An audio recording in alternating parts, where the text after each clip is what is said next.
Yeah, I mean, I would say bust it down. I got into trucking because of bread.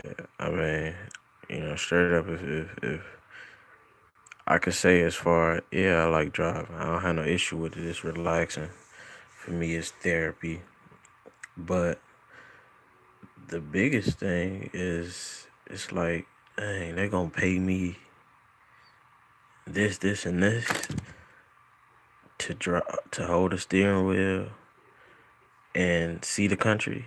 I mean, to me, it was a no-brainer.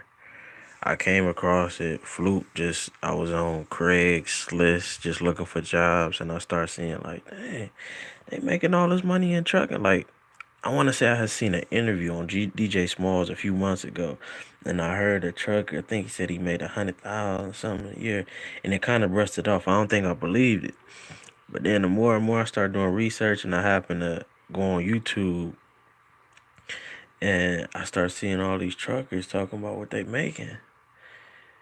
And it's like, dang, I got a clean record driving and um legal wise. I got a clean record. I like driving. I really don't like being micromanaged, having somebody over my shoulder and all that. So it was just a no-brainer for me. Um, so first I was trying to go to a company. I was trying to go to the different major carriers, and because of lack of work history on paper, it's, a lot of the companies wasn't trying to put me through the school. At Maverick, I was really almost, they accepted me and everything. They was cool with everything. And, for some reason at the end, they just started responding. They had told me I was accepted. And then they never really gave me an explanation for what went off. So I still don't know what happened with them. I want to say I tried with Swift, Stevens, Maverick, and all that. So then I'm like, okay. Oh, I ended up bumping into Schneider, and Schneider ended up saying, "Okay, I'll give you the pre-hire," and Knight gave me the pre-hire. So I was locked in on Schneider at first with the tanker position, cause I'm like, okay, tanker making a must. Like I said, I'm in there. Somebody come get the bag, and because the big turn goal is, I already had a degree, and I just need to pay off the student loan debt. It's pretty much pay off student loan debt. First year, that's the goal for the first year, pay off student loan debt. So it just, whatever gonna put me in position to do that faster, that's who I'm going with. So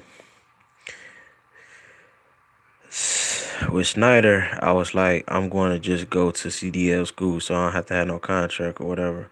Ended up finding a CDL school, and I started. I'm just finishing, like going through it. It was crazy. So you get into it, and because first few weeks, once we got on the yard in the classroom, that stuff was easy, logging and all that, easy. When we got on the yard, I'm like, man, I might be here. And this was October of 2018, and I'm like, man, I might be here till next December. Like I just didn't think I could get it. The back end, the straight line, nothing. I couldn't get the direct. I ain't had it just wasn't something that wasn't natural for me. And some people was out there just hopping in, and first time out there they was getting it. That wasn't me. So reach at the towards the end, I ended up getting it, and it was a mixture of Class B and Class A. So we stopped for a minute, started doing the Class B, which was a older school bus. Ended up passing that, and that helped with the pre-trip. Then I ended up start catching on to the maneuver. So I want to say I got alley dock first. I didn't really do offset until the last minute, and then I ended up catching driver side parallel park. So I knew, like, if I got the test, I really don't. I can do alley dock, but if I would prefer to do driver side parallel park. So on the test, that's what I end up getting. I end up getting driver side parallel park and the offset from left to right. And so everything just ended up lining up. So, I mean, basically, I'm in it, pay off this debt year one. Year two, start stacking towards investment. So that's really pretty much what got me in the trucking. I understand that it's a window, like I made with the last video. If ain't forever. You know, the AI, the robots, they coming. The self driving trucks, all that's coming. But it's still enough time. Like I say, you got about 10 to 15. I say after that 10-year mark, you're gonna really start seeing a lot of people phased out. I think it's gonna really start closing up. And if you position yourself properly, you can have you a fleet of AI robot trucks. You know, maybe you might still have some local runs because it's a little tighter than the city, but we might even get to a point where the government subsidize a way to get all the older cars off the road for a cleaner environment and to it would pretty much knock out accidents, you know, because they say they got it at this point with the trucks. It's 98%. It's only a 2% chance that an accident will happen. So in the next few years, they probably sew that up. And you know, once that happens, it's just an inevitable future. You know, if you understand what's going on, you understand the speed of everything, and you understand the possible savings that these companies could have. I think they said it was something like 7.2 or $12.1 billion the company could save a year by going to self driving trucks. All that money. Oh man, come on, man. It's a no brainer. It's a no brainer. It's a business decision, and when that time comes, I'm for sure that I'm gonna be positioned properly. You know, so that's why I'm in it. It ain't really just to go out and I gotta buy this and buy that and I gotta stun and I gotta it ain't really none of that. It's really putting myself in a position for the long term, sacrificing today for tomorrow. So if I had to, I really don't have a problem if I chose to run all 10. That might be something I want to do. That might be something I want to do. But right now, just came back from an interview with a company. It sounded good. I'm not gonna say the company right now, but I will say most people coming out of school,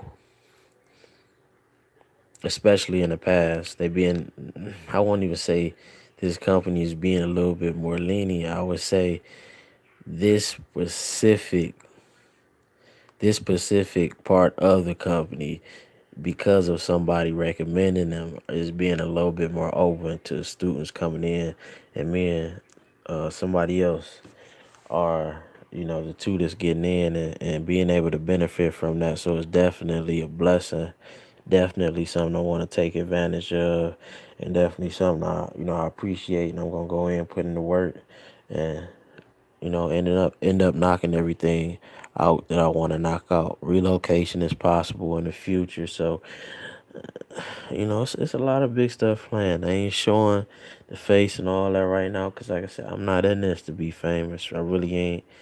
I mean, eventually I will, because this is another avenue for revenue. So, scroll down in the box below, donate something early.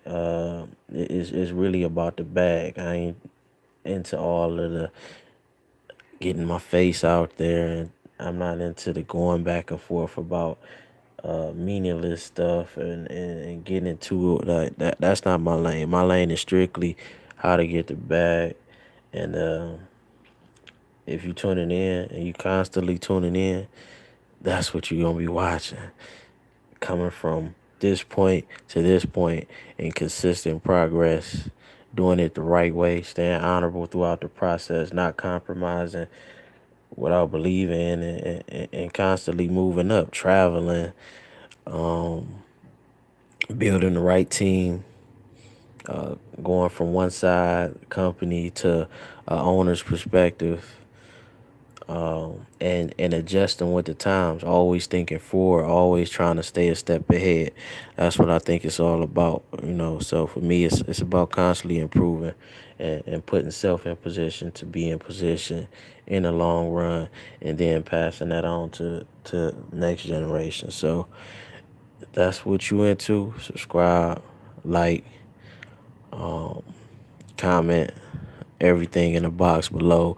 Send that cash up through. Spread peace, positivity, and love. Always be thinking about tomorrow. I'm out.